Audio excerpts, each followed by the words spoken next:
Vicky Raven from Well Kids Cracking the Teenage Puzzle, and this is your second Q&A session.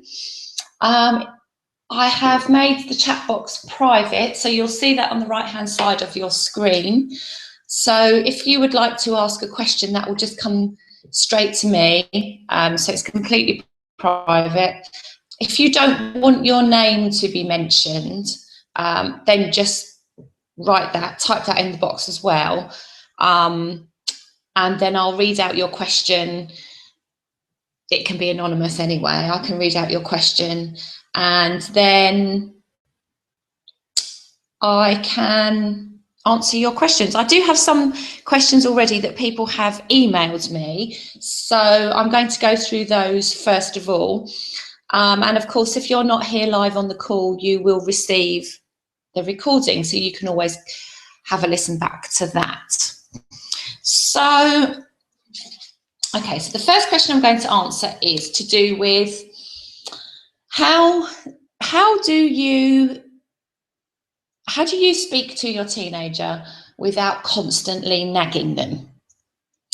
So that is a problem, isn't it? Your teenagers seem to think that they're being nagged, and you don't really want to nag them because you don't feel good about that.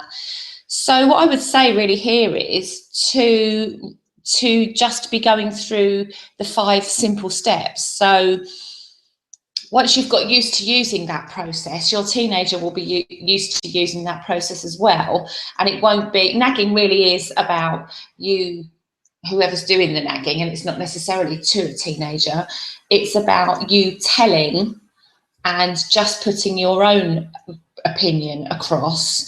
So if you use the five steps, once you get into exploring the problem and getting your teenager to visualize not having that problem and exploring the solutions, well, you're no longer completely in the driving seat. You're sharing your ideas and they're sharing their ideas.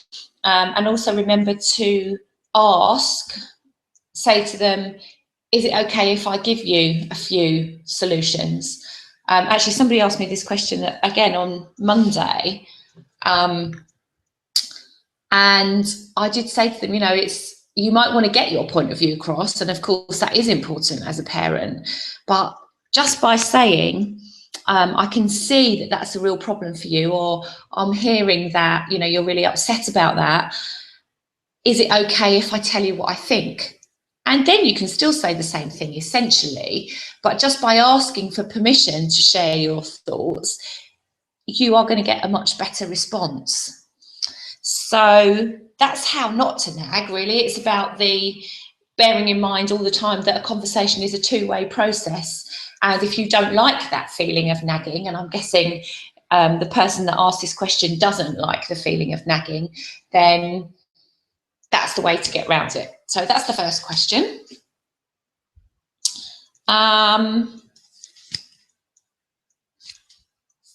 Okay, so I'm going to answer this one next. So what do you do when you have a hunch that something is wrong and your teen isn't telling you?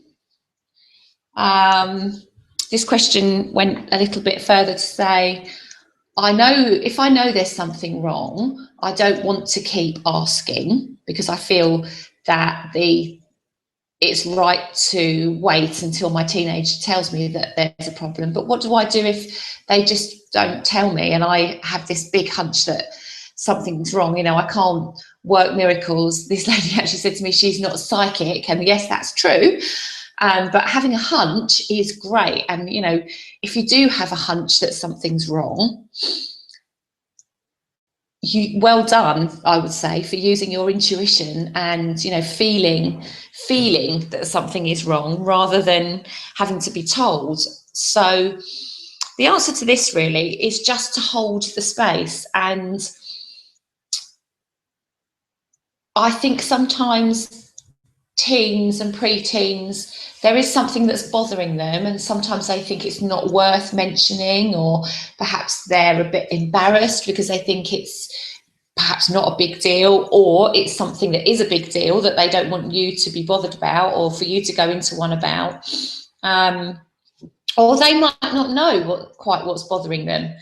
So I think just holding that space and letting them know that you're there, and that doesn't mean keep telling them I'm here if you need me, because actually that's crowding their space, but just to build up, keep that chit chat going, and make sure even at bedtimes, you always go into their room and just briefly sit on the bed and say, good night, hope you've had a good day, and just that kind of general holding the space and being around them. So the next question really leads on from that. How do you spot the right time to have the conversation? And that can be really difficult if you're not generally having chit chat and being around your teenager, because then yes, it does become a big deal. But if in your relationship, in your family, you're used to being around, used to having dinner together or just sitting and watching TV together, that's not so much of an issue. So I would say that's a general kind of build your relationship and be used to being around each other. If there's something specific, you might want to say, for instance, say if it's you've been to parents' evening and there's something that's bothering you and you feel like you need to air it with your teenager, you might want, instead of saying, right, we're going to talk about this now, and your teenager goes into one because they say, oh, I'm busy doing this, or I don't want to talk about it now, just sort of briefly mention, oh, I went to parents' evening and Mr. Brown mentioned that he was a little bit concerned about this. Can we have a chat about it soon? When would be a good time? Or you could say, I'd like to talk about this. Can we find some time this afternoon? Or let's go out for a coffee. Being in an environment that's not your home, where there's other people around, is much less intense, and that is always a good sort of tack to take, really. If they feel you're going to sit them down at the kitchen table and it's almost like shining a spotlight on them and it's going to be an inquisition, well, that's not going to get you your best results. But maybe, in the car, or having a coffee, or, just take that sort of seriousness out of it, even if it is a serious conversation.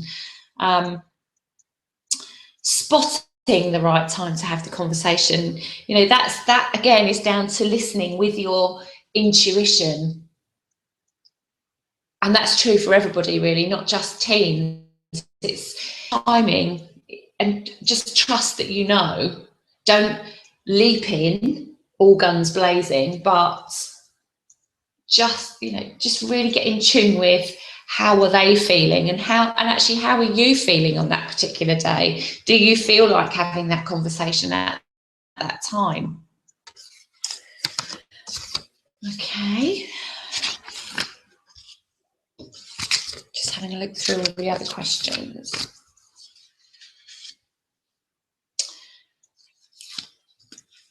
Oh yeah, this was a question sent in on Monday. How do you stop yourself getting really emotional and just reacting? And this is particularly difficult when it's your family, and I don't know whether it's even more difficult when it's actually your children.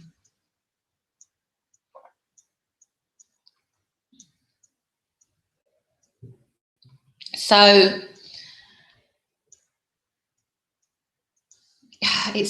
when it's your children,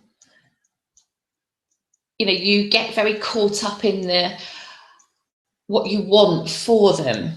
And, many parents want the best for their children, and they kind of take the view well, if only you'd do it like this, then everything would be so much easier. I can see that it would be so much easier.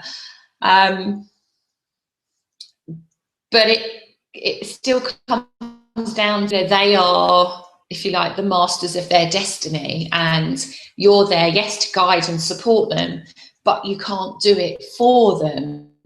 And if, as parents, if we accept that we can't do it for them, tough as that is, then you lose that that emotional pull, I guess. And that doesn't mean that you don't care, because everything you do for your teenagers is because you care. It's just taking out that sort of desperate need to make everything be all right for them, and actually accepting that the challenges along the way are the way that they're going to learn. And when you think about how you've learned, it's through the challenges that you learn a lot. And again, you know, to take the emotional reaction out of it, get really good at using the 5 steps. You know, if you have a process, then you know where you're going with the conversation. So you know to start with just start, and to the conversation being really light and inconsequential, and then to start delving a little deeper, and then really, you know, if it's appropriate, get into the problem. And then both of you imagining, visualizing, picturing what it would be like not to have that problem. You know, what do they want? What exactly is it that they want? Often they'll say, I don't know, I just don't want it to be like this. Well, all the time you're focusing on what you don't want, you're still stuck in that place. So get them to tell you what it is they want, or what, you know, the few things that they want. You know, it could be lots and lots of things. And through speaking them through, as I've said before, they might realise that actually it's not that at all. And then discussing the possible ways of achieving that. That's your structure, and you'll find yourself less and less in that emotional reactive state. And yes, there will be times that you just feel really, really cheesed off, really angry. I had an incident with my daughter last week. I'd been to pick her up and had actually rung her to say, I'm here now. And she said, oh, okay, thanks. 15 minutes later, she came out. Now, that's not a massive amount of time, but I was really busy on that day. And I said to her, oh, you know, how many hours do I waste sitting, waiting for you in the car? And actually looking back at it now, it wasn't really probably the worst thing in the world, but I just felt really under pressure on that day. And I'm not saying that you're not going to have those times, and that, you know, don't feel bad at all that you're going to have those times, because again, that's how we learn and that's how they learn. But by having this structure, 5-step structure, you will have less of those, and they will be less reactive. So that's the answer to that question.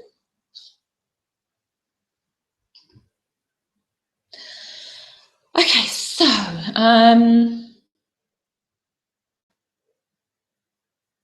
yeah, okay, let's answer this one. How do you teach your teenager to say no in an assertive way, but not a rude way? And following on from that, how do you enable them to cope with being told that that's a rude response? And that's quite, I'm hesitating to say common, because I don't think it is, but I think that if you teach your teenager to say no politely and assertively, there's always a risk that they're going to be told by other people in authority that they're being rude, and that they perhaps should do as they're told. And, you know, I'm very clear that we should all learn how to say no when it's for a good reason. and that we shouldn't be necessarily people pleasers, and we shouldn't automatically do as we're told, and we shouldn't automatically just keep our mouth shut if we think there's something really, really wrong. And I know that some people have a real problem with that, but this comes from the other work that I do with young people that have ME and chronic fatigue. Often they feel that they have been a people pleaser, and they've lived their life according to somebody else's rules, and that they haven't been able to express themselves, and they haven't created their own boundaries. And to be able to say no for a reason is all about creating your own boundaries and protecting yourself.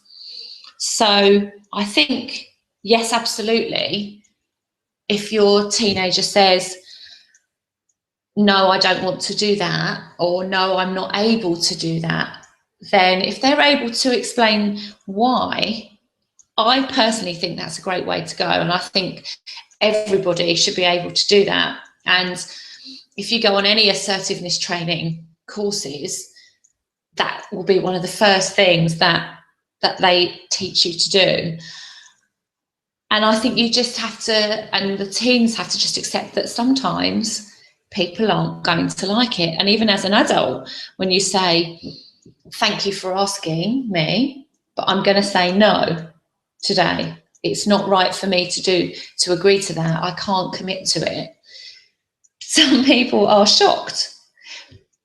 And I think you just have to accept that. You know, much as the British are a nation of moaners, I think, they're not, what happens is they say yes to something and then they moan about it. You know, if you say, no, I can't do that, well, that's the end of it, isn't it? And actually, if you can say to somebody, thank you, but no, you know, there's lots of ways you can do that, then actually the answer is no, and people know that. So I would encourage you to encourage your teenager to think about the way in which they say no.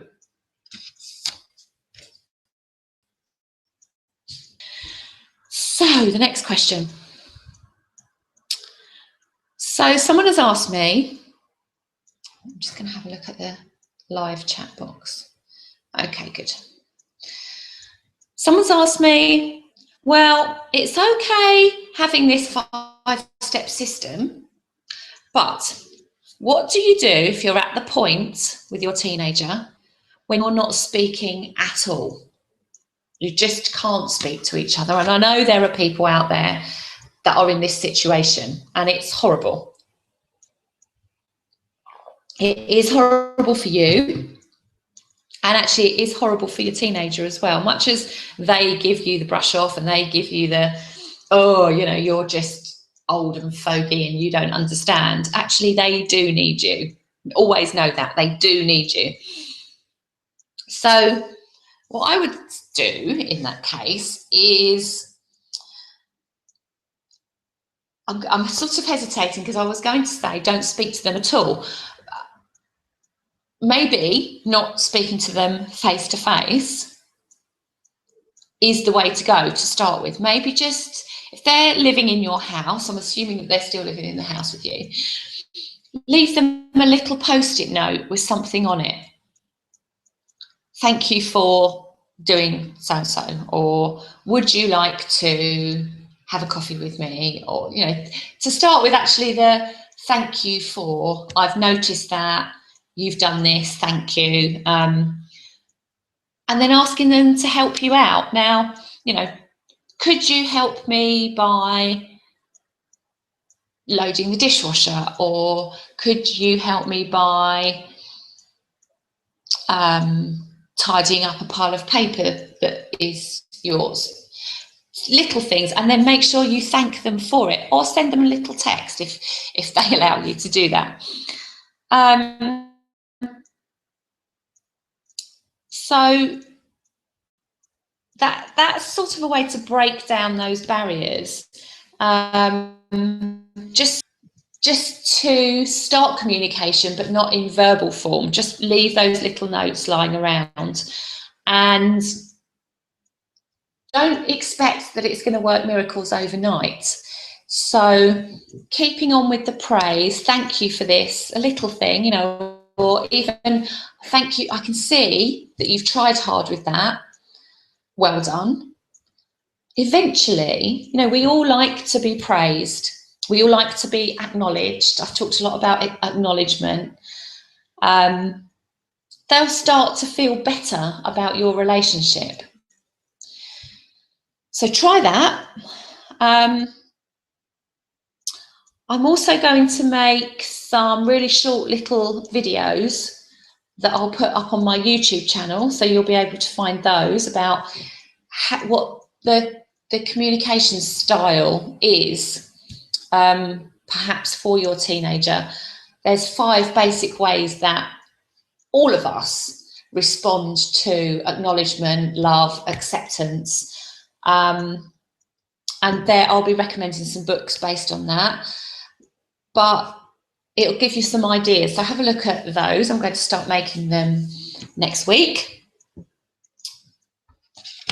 And then the big question that everybody asks me, how do you talk to your teenager about the Facebook, Twitter, Instagram, you know, whatever social media sites that they happen to be on, and the problems that that creates, and them being available all the time? And